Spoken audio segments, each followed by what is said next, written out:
Hello friends, it's me. Welcome to my channel.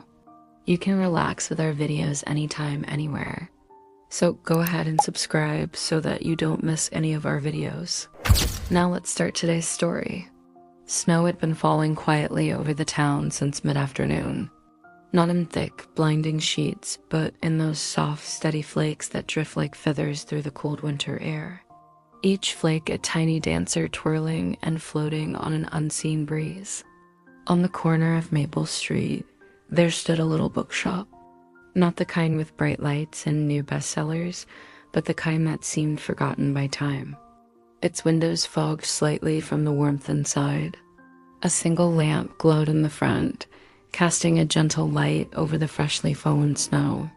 The glow was as inviting as a hearth fire, beckoning anyone who passed by to step inside and forget about the storm raging just beyond the glass. Inside, the air was thick with the scent of old pages and sandalwood.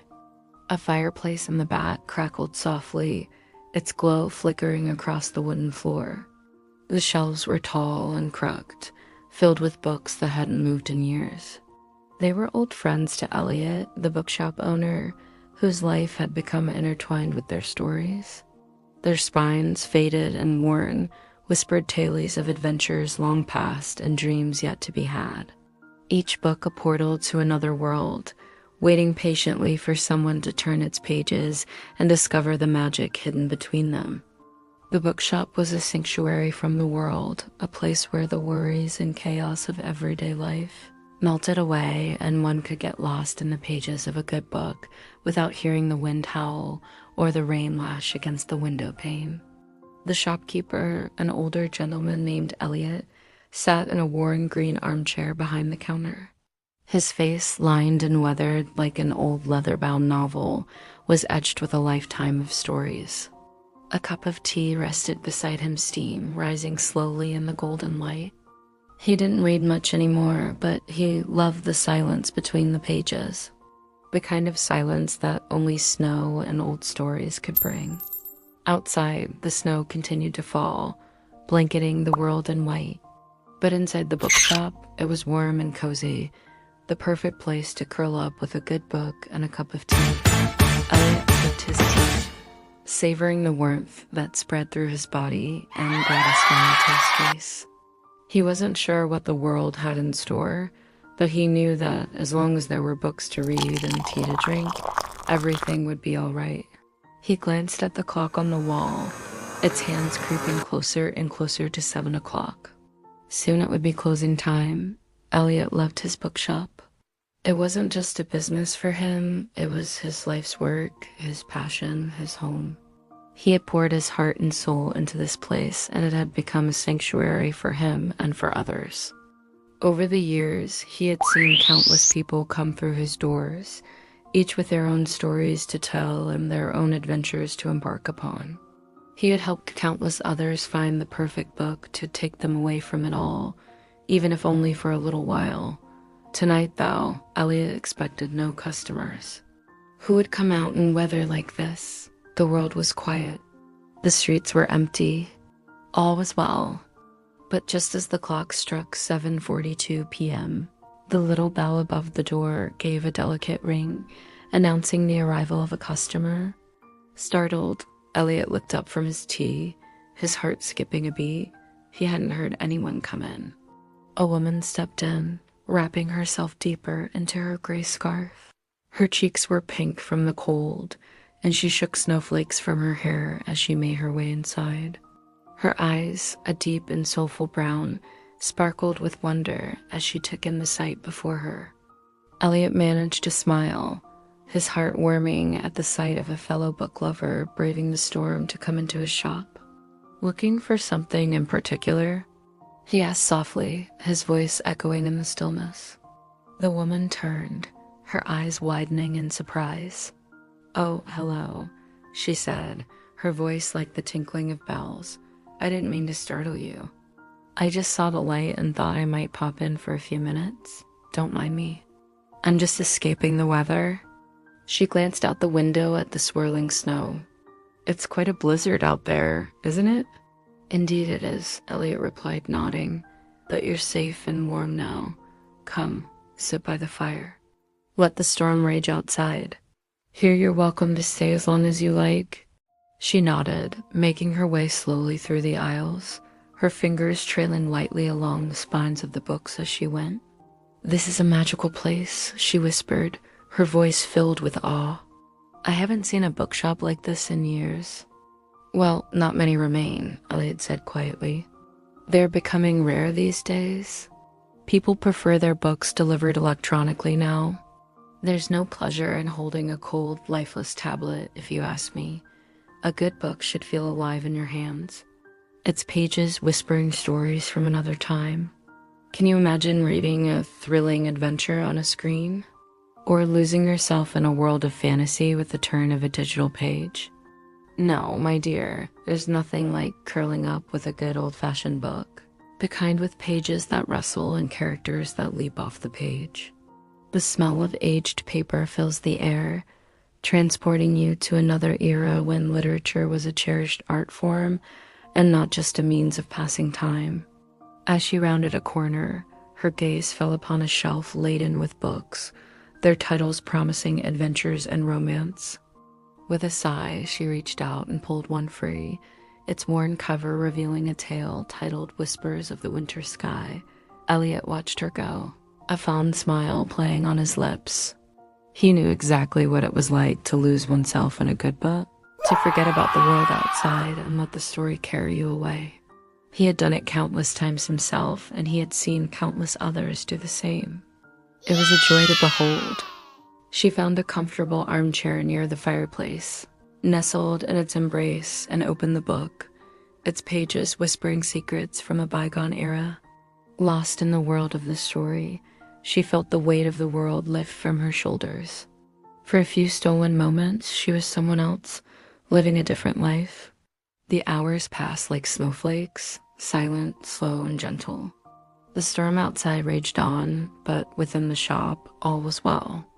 The fire crackled merrily, casting dancing shadows on the walls, and the scent of old books hung heavy in the air.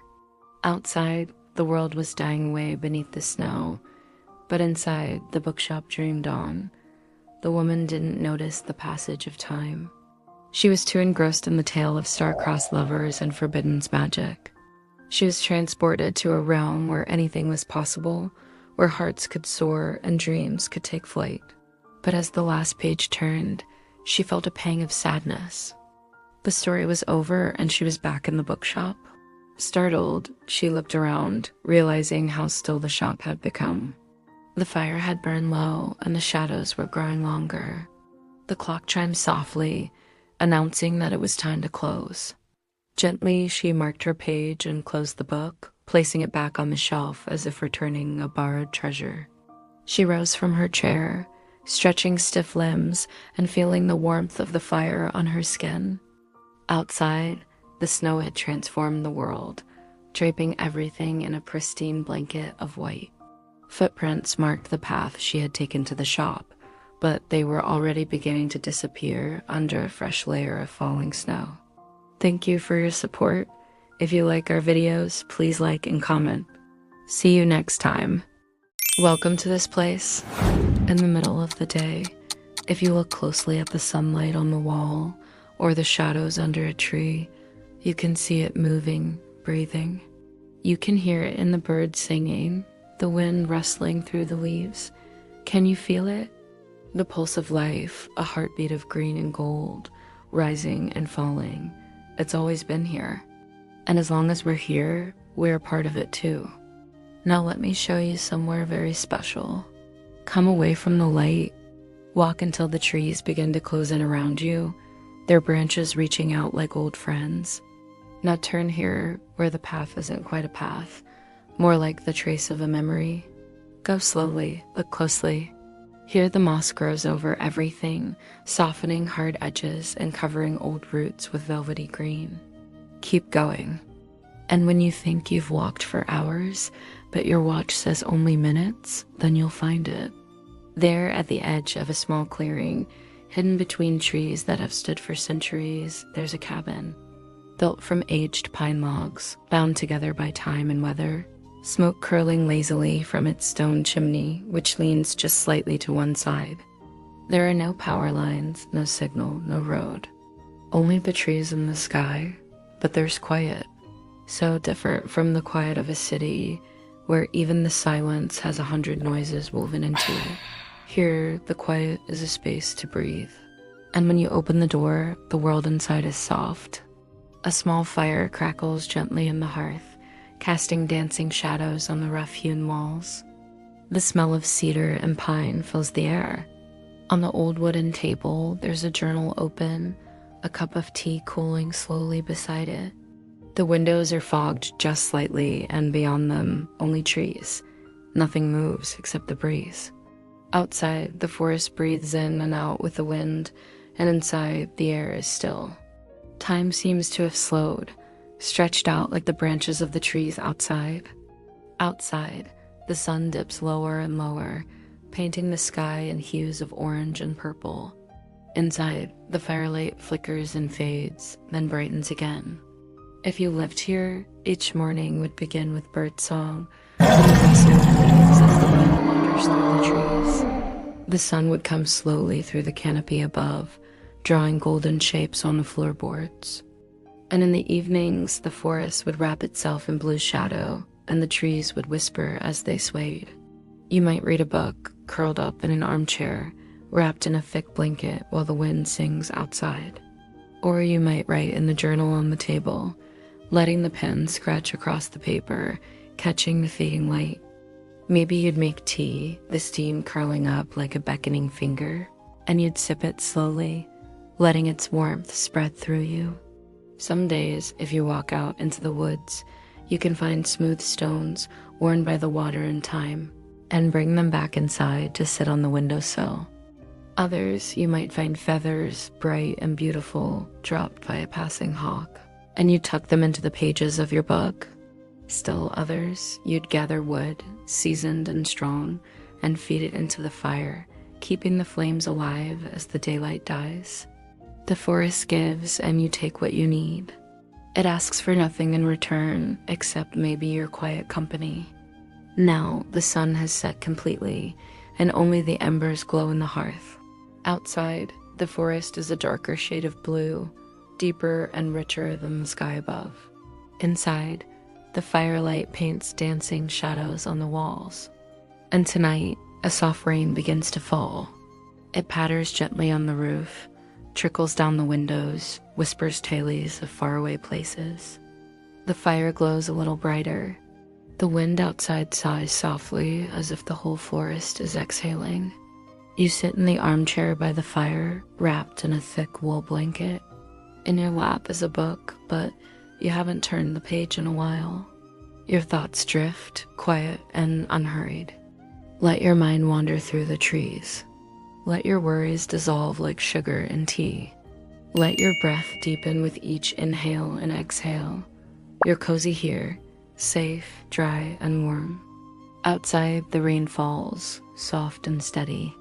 The wind murmurs through the trees, weaving a lullaby for the sleeping world.